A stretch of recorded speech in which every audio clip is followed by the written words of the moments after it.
that one. I'm sure you'll rock that one. I stress over it because I don't know how to do that. I know how to get 8 minutes. I don't know how to get it down to five. I know that's always a trouble to cut things down, and I'm like, for me, it like depends. Like, if I am in a good energy, I'll probably go like 20 minutes, and sometimes if I don't feel good, I'm just like, 3 minutes No, or 3 minutes are like 3 hours sometimes. So yeah, that's so true. I want to do your intro. We're live. You guys, welcome to Comic Spot. It's so nice to have you here. Today we have a guest, and he's here. His name is Harikrishna Patel. Did I pronounce ooh, that all right? yes, you did pronounce that all right. Perfect. Okay. You're from San Francisco, but you're originally from India. Yes, I am. And you have an intro here, a very short one. I'd like to read it for the people. And I quote, because I don't steal. Hari Krishna Patel is an Indian boy in a lost American world. He is his mom's favorite comedian. So that's his intro. Let's get to know him. Welcome to Comic Spot, Hari Krishna. Yay! Thank you. Welcome. Thank you for the wonderful intro, Linda. It was awesome. Absolutely. What's I think it so. like for you? At what age did you even come to America?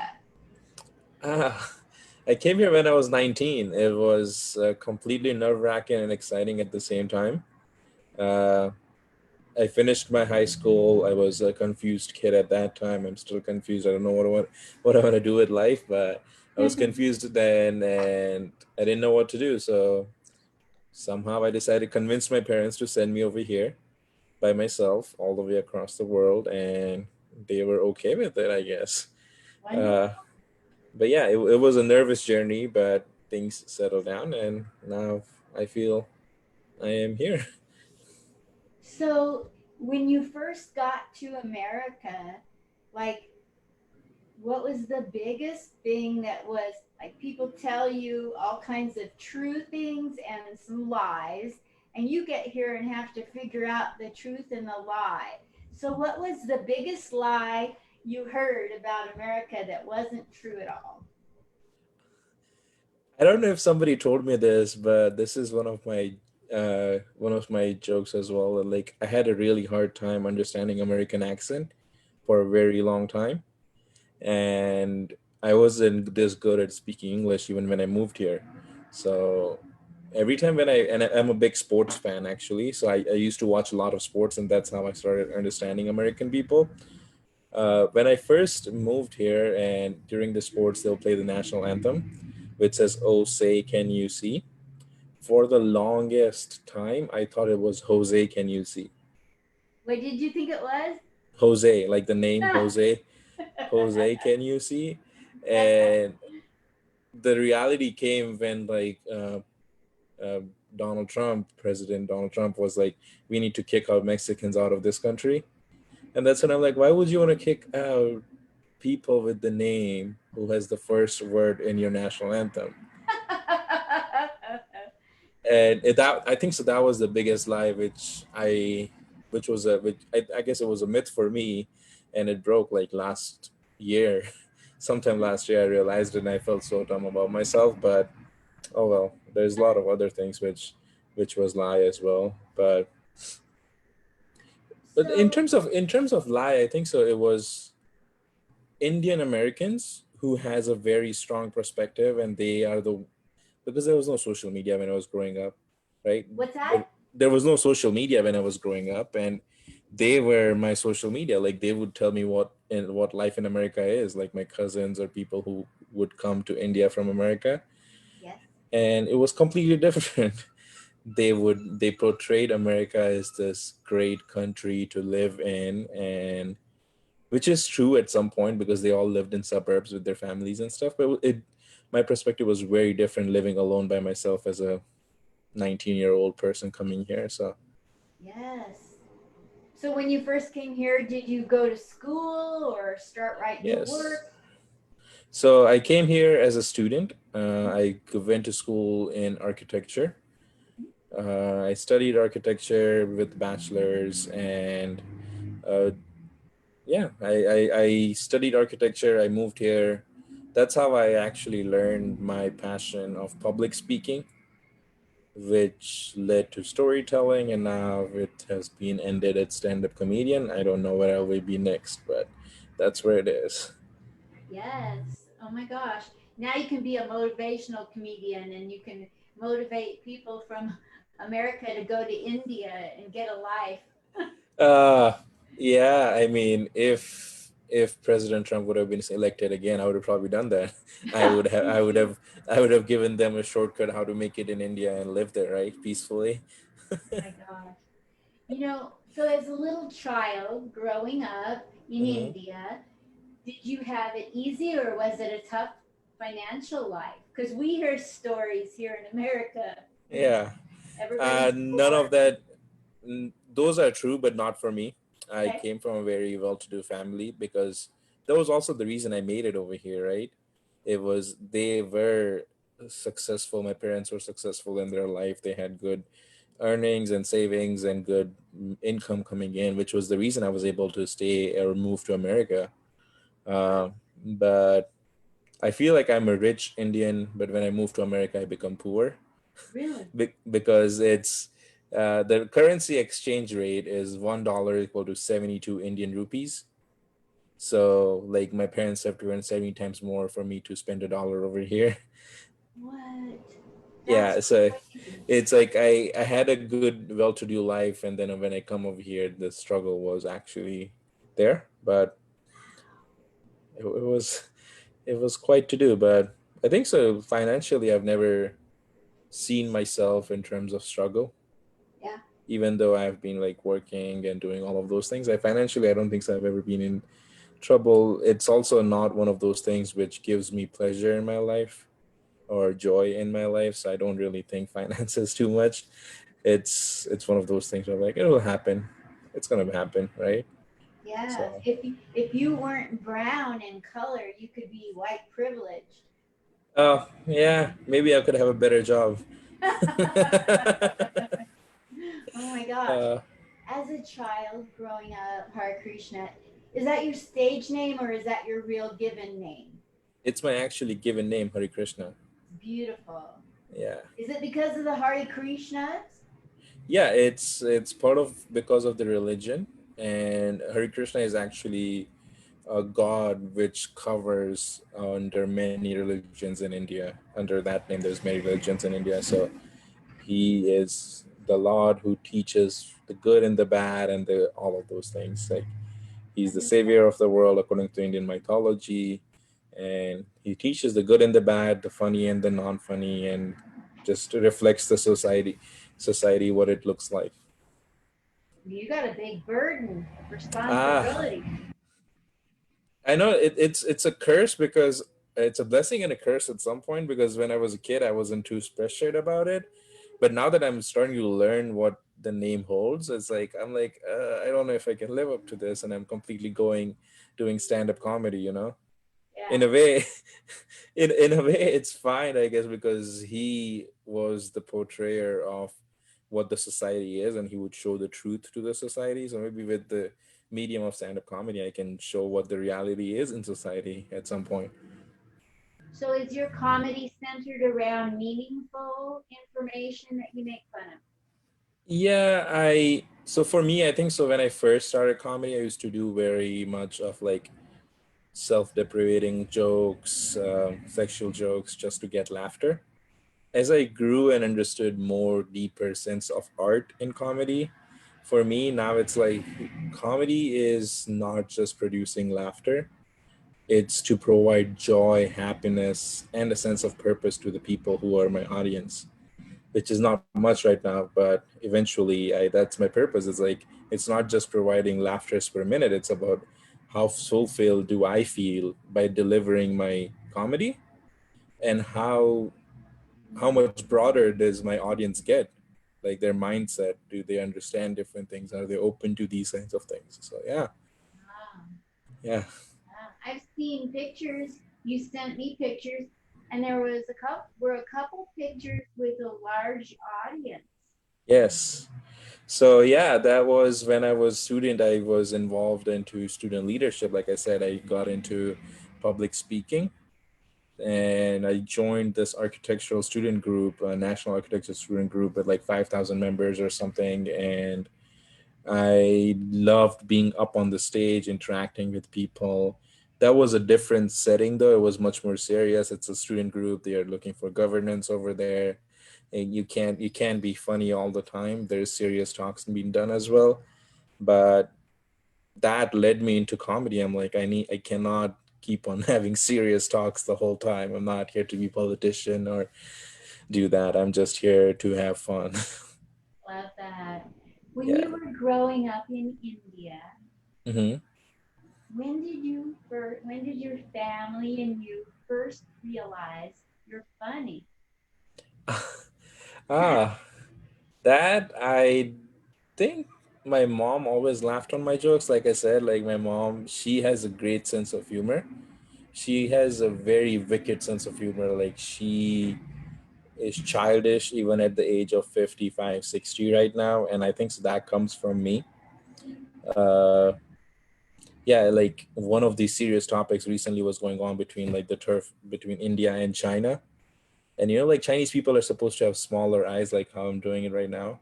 And when I laugh, I genuinely laugh. It happens to me, and my mom is like, Indians are trying to ban Chinese people. Maybe I should ban you as well. And this is what she told me. So she has that sense of humor which has come into me, where I think so the leadership came from my father because he is into politics, he is into social service. So he has always been this public figure. I come from a small town, so see he's a very well-known person in that small town. He's a public figure. Politically, he's always been correct, and he has been the servant of the people the whole time. So that fear of like standing up in front of people but not making it seem like you're nervous is what he I think like it came from him. Nice. Yeah. Good. So, who are some people who encouraged you to do comedy? Because you went uh into a field that was serious, and then you were like, I can't take this all the time. yeah, it has been up and down since now it's been like a year and a half since I have pursued stand-up comedy. I have been a huge comedy fan for past 8 or 9 years, which is when I started maturing and understanding comedy. But like I've been a fan of comedy for past 8 to 10 years, but I pursued it after I graduated because I was much more finishing my education, the amount of money my parents have spent. Plus, it was this big achievement from my family to the first person graduating in United States. So I was much more focused on that. uh, when I started comedy, I think so. My parents, my mom, and my sister, I have been completely honest with them my whole life, and I just told her that I'm trying to do this. She wasn't happy about it at first. I mean, she was encouraging, but she was like, "You studied architecture for 6 years of your life, and now you don't do comedy." I'm like, yeah, architecture is my safety net. It's not what I want to do. uh, but I think so now she's much more settled in, and it gives me confidence. Like now she keeps up on me. She's like, why haven't you done this? Like, why don't you do open mics more and all that kind of stuff? Like when COVID hit, I was like, I was just starting to get used to things in comedy world, being up on the stage, trying to find that voice that all the comedians talk about. I was trying to have that, and like COVID hit. I had my first show, a paid gig in March, on March 7th. COVID hit on March 16th. It was like 9 days after that, and like I had a couple other shows booked, and everything fell down from there. And things moved on Zoom. My non-visionary vision was like, oh, this is just gonna last a month. I'm gonna be fine. I'll go back to it once it opens up. And then I'm like, oh, it's gonna be fine. It's gonna be 2 months, 3 months. I don't know. Today it's like what 10 months we're into COVID and still don't know if we'll be able to go live on stage. Uh, but yeah, it's just sometime in July I started getting back into it, and I'm like, I can't be sitting home and not doing anything. So sometime in July, I get back into like Zoom comedy. Still trying to get my feet wet in Zoom comedy. It's not that fun. I mean, I for me, it's like I need people around me to live life, and Zoom comedy is not the best option right now for me, but I'm trying to do it. I think so. That's where we met at Hypothetical Comedy at one of the nights, and that's where we met. And I was going after you, and I threw a nudge about like, let me teach you technology in terms of like bringing back all the people on the screen, like because the Zoom comedy version is just like you see the speaker, but you were performing and you had a hard time like to shift it to like gallery view. Yes. And I was going after you, and I think so. I nudged a little bit on you at that time in terms of like I can from one day I can teach you how to change the screen view so you can see the audience, not yourself. Yeah, I finally figured it out like a week ago. Oh, Uh, uh, but as long as you figure it out, you know? oh no, I mean at this age, if I was doing this, I'm like I. That's why I'm still not able to host or do that good on Zoom comedy. I'm like I cannot. Like it's too. I feel like there's too much pressure on Zoom comedy compared to like real world Yeah, because at least even if you hear one giggle, you get that confidence. Where in Zoom, it's like it's really hard because then again, people are already comfortable in their own space. Where like live comedy is all about making them comfortable, making them feel comfortable in a bar, right? When they're having their drink. Over here, like people are sitting in their living room, they probably are half naked. Who knows what you see, what goes on outside the screen? They're already too comfortable, so it's like really hard to get their attention to listen to you. it is. That's a Yeah, very important distinction, the yeah, difference between live and Zoom. yeah. It's like it's really hard to get their attention, especially if they're comics. Like they're not gonna pay attention if they're there for open mics. They're just worried about their own stuff. So like, uh, but well, It I is. think so. We will learn and grow, and maybe this is giving all the comedians to be like, how do you do late night shows, right? Just look at your screen, read your jokes, go home and sleep, kind of thing. I'm like, nah, that's not fun. Or have Yeah, some fake crowd that's gonna laugh for you all the time. it's weird. It's weird doing, like, I think even Zoom shows are a lot like a mic Yeah, yeah. because of what you said, exactly Mm. what you said. Yeah, I think so. It's really hard to get people's attention when they're in their comfort zone. Yes. Where at a club, they are in the mindset that like, yes, I am here for a purpose to listen to jokes. So they cannot be like scrolling on their phone. They probably are drinking their beer and like paying attention to you. That's it. Where at home, they're like scrolling on the phone. Somebody's behind the camera trying to talk to them, or there's a bunch of different things going on. And I'm like, pay attention. Yes. So This you is live in San Francisco, which is an interesting town for you to choose to live in. What prompted you to come from India to San Francisco? Do that's I also sound like a funny. racist? No, no, no, no, no, no, no, no. It's a funny story. I mean, I didn't know San Francisco was the tech world, which I got to know right after I moved here. But um, it's a funny story. So this one good night, me and my parents we're having discussion. It's like if you're gonna go to America, where are you gonna go, right? So my dad's like, you're gonna go to my cousin's place in New York. My mom's like, you're gonna go to Philadelphia because we have a lot of Indian relatives over there. And I'm like, no, I'm not gonna go there. In my head, I was still nervous. I'm like, they're paying too much for this. It's almost like I'm going in for them. Um, so one good night, I took a courage. I'm like, I'm not going to New York or Philadelphia.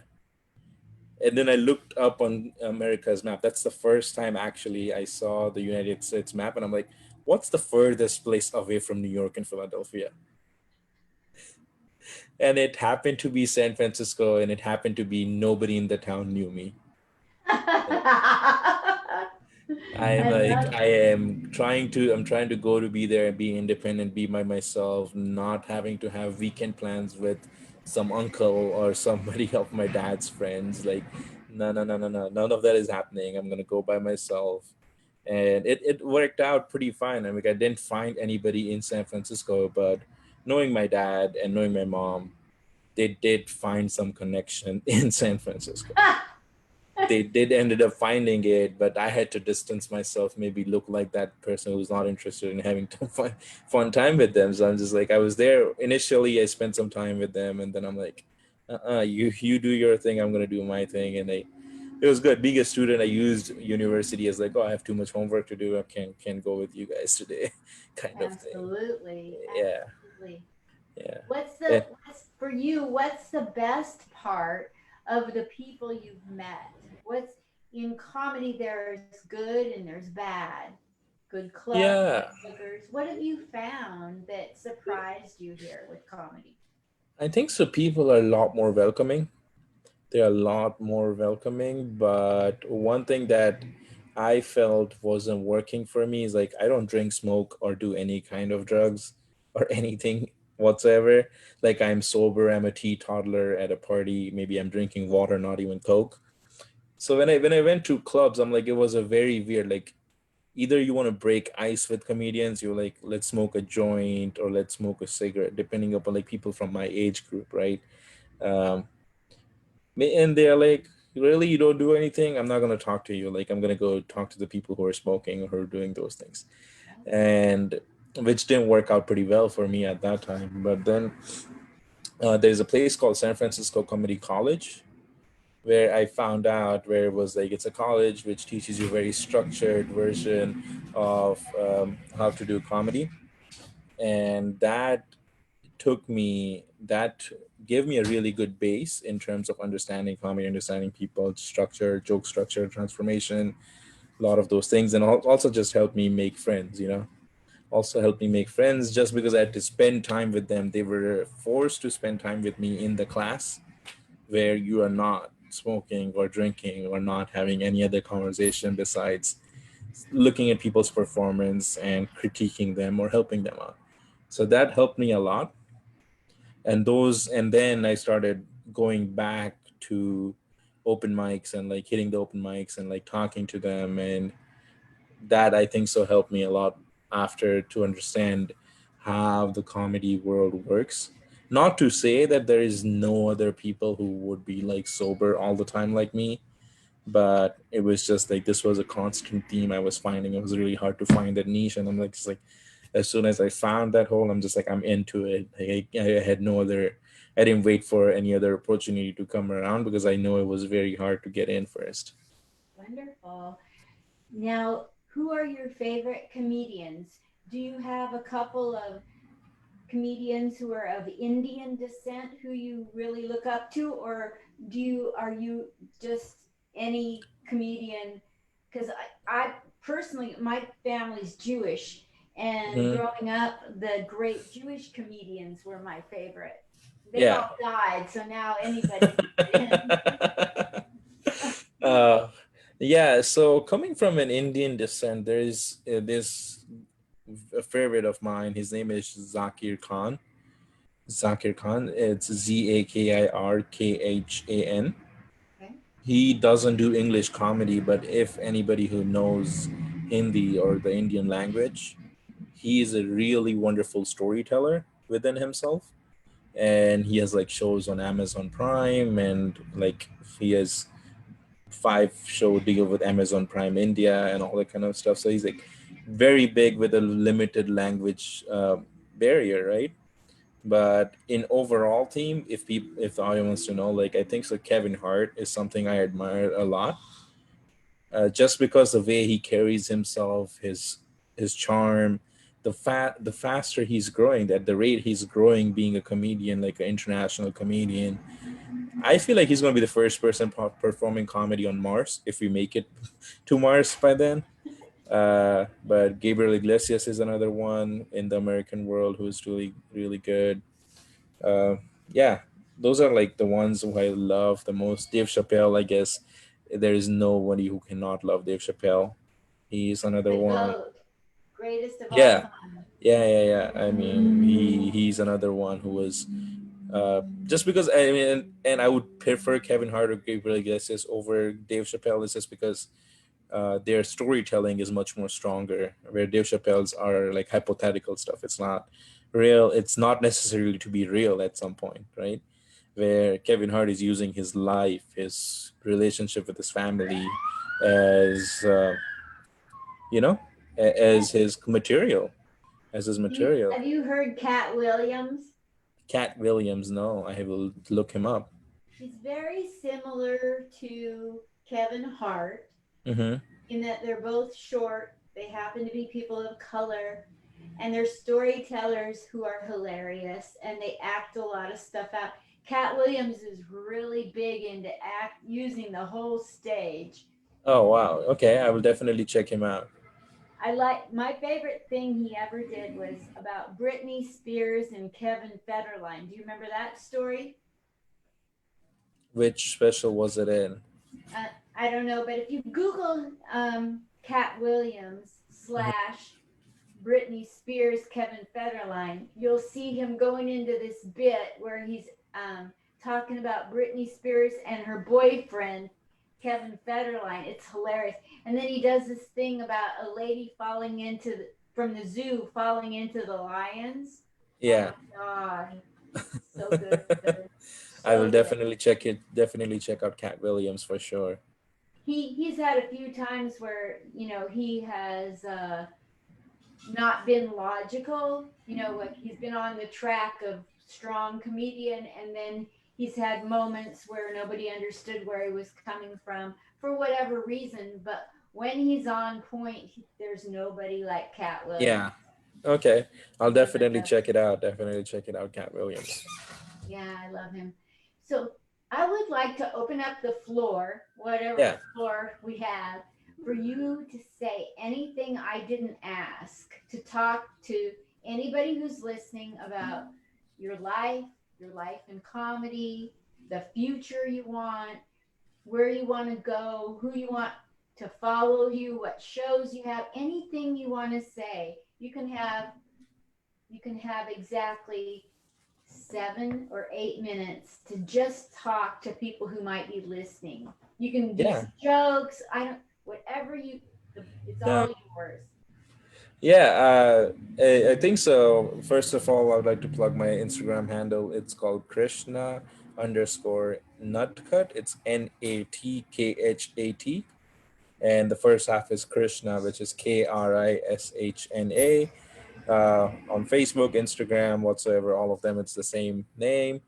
Uh, with that being said, like as a comedian, I feel I am here to stay. A lot of rejections has come my way, but each of them is making me stronger in terms of pursuing this dream of mine to be the storytelling comedian I want to be.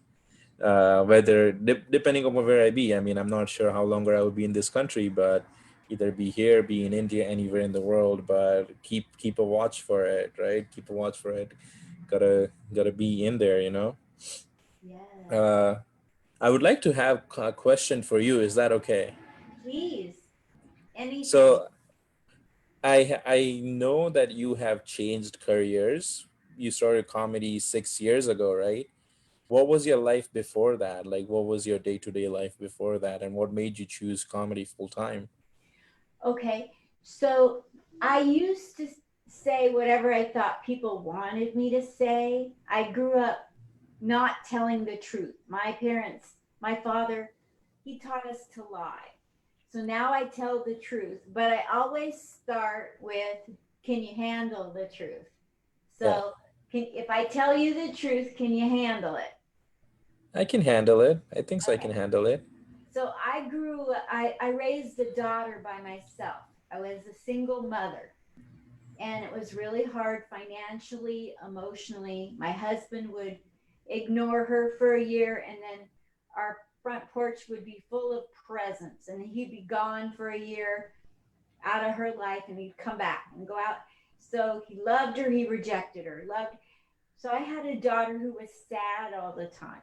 It was really hard on me. And then fast forward, when she was 18, I got hit by a drunk driver. So I was a wonderful mother. I was a mother and a father. And then I got hit by a drunk driver, and now I'm a shugana. I don't even know how to buckle my shoes, let alone, Uh, anything. And I started just spoiling her, and whatever she wanted, she got. yeah. And then she had to take care of me as I got recuperated from the brain trauma. Hmm. And it wasn't good for her, and it wasn't good for me. And one day I had to stop the bleeding and I said, we should probably just have our own lives and maybe get some counseling because this is really bad. I mean, Yeah. and I don't want to shed a negative light on her, and I don't want to Yeah. put myself. It just happens. I mean, if you Mhm. take a mother and a daughter, a single mother, and you don't have a lot of money, it's going to Yeah. happen. And so I said, we should both get some counseling and check back with each other maybe like in a year when we're stronger and we don't, Mhm. you know, and she hasn't wanted to come back into my life. And I kind of knew that when I put the year out there. Yeah. I felt like the risk is I might not ever see her again. And so that day I called up a comedy club and I said, how would you like to save my life?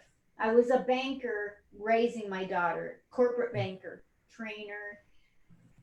And then I got hit by a drunk driver, spoiled my daughter. It turned wrong. And so the day I told her that, we both need counseling and take a year, I knew she might not ever want to come back in my life.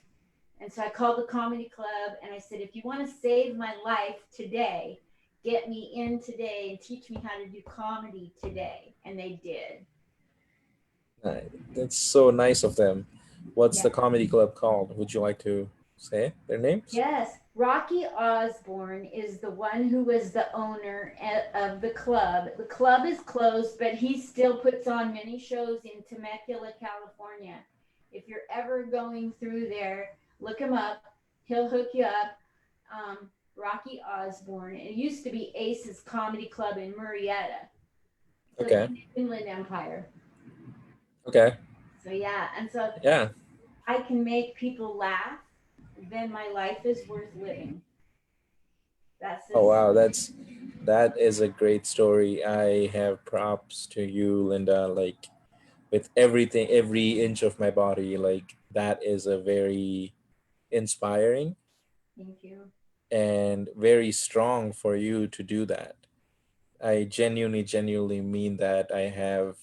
Hmm. It was very, I mean, I've seen a lot of these stories happening in America where a single parent has to go through a lot of those things to make it happen. And there is this one thing I really believe in is your karma. Thank you. Karma. It is gonna pay off. Time's gonna tell its thing and things will turn around, you know?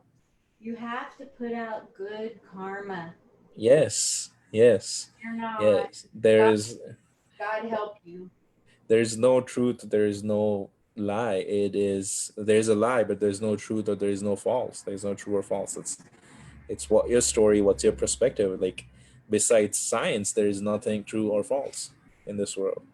And whatever I feel like, whatever, for example, like there was the amount of water we have today, that's the same amount of water we had millions of years ago on this earth. It just is in a different form. It has maybe been misused, maybe in the underground waters, or it's up in the clouds. So the good and the bad is still going to be the same. It's just how we use them is what we need to learn. And I think so. That's one of the life lessons that I have had. And I would like to say, if you need anything, I'm sure you are strong enough to do whatever you want. But I would love to meet you one day and be there for you. Like I want to cheer you from the crowd, be there as your audience, as your fan. I have seen your, I have since the day we met. I think so I have, let's say I've stalked you in a way to just to see what you do in your day-to-day life, and I just have seen. I mean, honestly, I don't even need to stalk you. Your Facebook feed, you're posting stuff, always putting good energy out there, uh, sharing each and every little bit of your day on there is awesome, and I'm like, Thank I you. want to be like her one day. I want to be like her one day, trying to inspire people, trying to make them laugh, no matter what the situation is. Uh, I remember you had a corporate show or like some kind of a show with like sports celebrities, right? After we talked the first time, and I'm like, oh wow, it was great. And you shared some photos from that night. There was like cash all around the floor, and like They trash the place out. I'm like, I want to be in places like this where it's so much fun. It's like you see the vulnerability of people at some point, right? Vulnerability of people at some point, and you see what they're going through, even on those moments they're trying to have fun, right? So Yes. yeah, like I said, unfortunately we were not able to meet today, but whenever I am in Vegas or whenever you're here in California, please let me know, and I will definitely be there as your biggest fan, cheering you for you. The same goes for me. I'll be your biggest fan. I'll cheer you on too. Thank you Thank you so much. so much. Thank you. This was awesome conversation. This is officially my first podcast, I guess we can say. You broke my podcast cherry. Yes, yes. I lost my podcast virginity today, and it was awesome. Unlike the real one I had, real experience I had. So this is awesome. Thank you so much, Linda. Thank you so much. You guys, I will put his Facebook and Instagram links up on the page. And again, thank you for tuning in to Comic Spot. This is nothing without our guests. And today our guest was B. Harikrishna Patel, originally from India in San Francisco. So if Yes. you don't love him, that means you didn't listen. Now go back and listen to the whole thing. Take it from me. I love Uh, you. I love you too. Thank you, Linda. Bye.